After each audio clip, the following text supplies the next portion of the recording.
Assalamualaikum warahmatullahi wabarakatuh. Waalaikumsalam warahmatullahi wabarakatuh.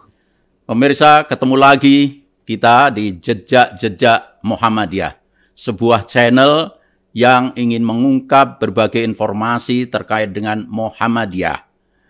Pemirsa juga tahu bahwa Muhammadiyah adalah suatu organisasi besar di Indonesia, bukan hanya besar dari warganya atau konstituennya, tetapi besar dari gerakannya.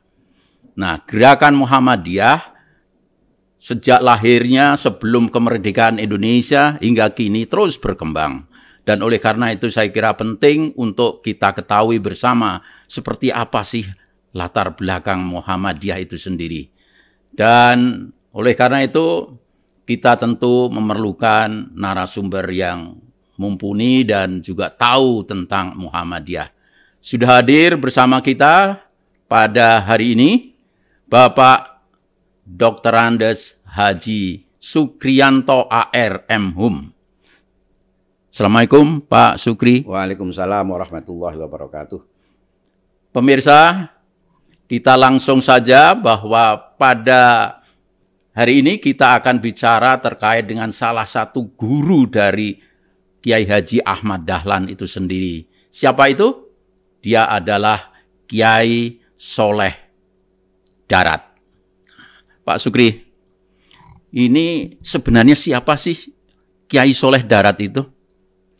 Ya, Kiai Soleh Darat itu adalah seorang kiai yang pada zamannya Kiai Dahlan masih muda itu cukup terkenal.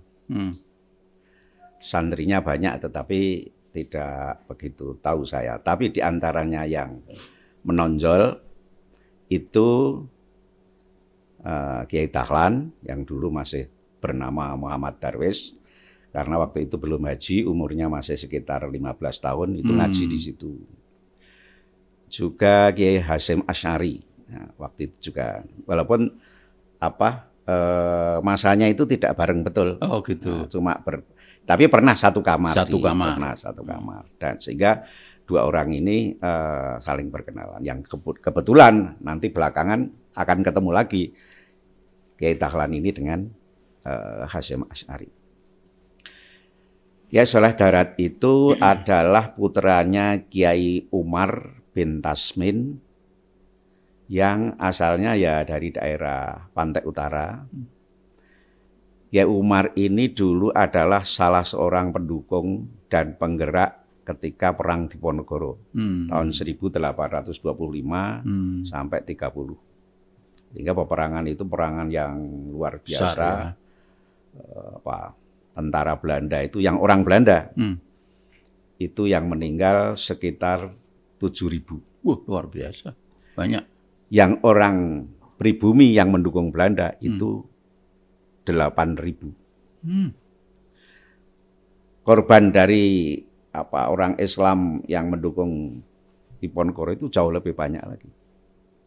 Dari aspek keuangan itu menguras kekayaan Belanda. Sehingga karena habisnya pada waktu itu 20 juta gulden. 20 juta gulden itu banyak sekali. Ya.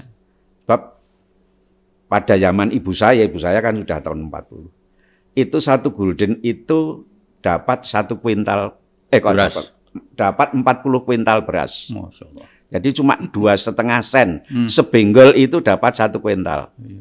Jadi kalau 2 juta gulden itu, jadi keuangan Belanda itu terkuras habis. Inilah yang kemudian nanti akan melahirkan tanam paksa. Nah, oleh karena Kiai Umar itu salah satu penggerak ketika perlawanan itu, maka kemudian Kiai Umar itu dikejar-kejar oleh Belanda. Oh gitu. Akan ditangkap, kemudian beliau melarikan diri. Muhammad Solehin diajak. Nah, di Mekah, dia belajar pada kiai-kiai di sana sampai umur kira-kira mungkin lebih dari 10 tahun atau baru kemudian kembali.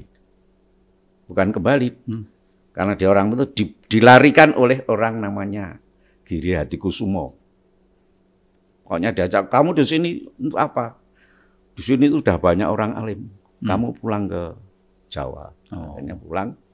Terus Waktu itu sudah nikah, kemudian tapi istrinya meninggal, kemudian pulang ke Jawa, lalu di Jawa dia diambil menantu oleh Kiai Murtadho, istri yang kedua.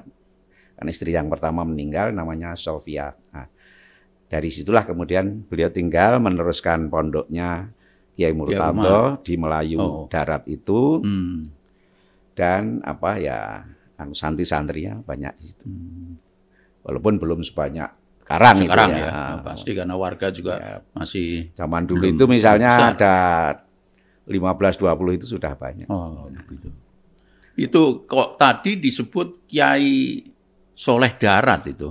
Kata darat itu kan itu apa memang betul nama beliau?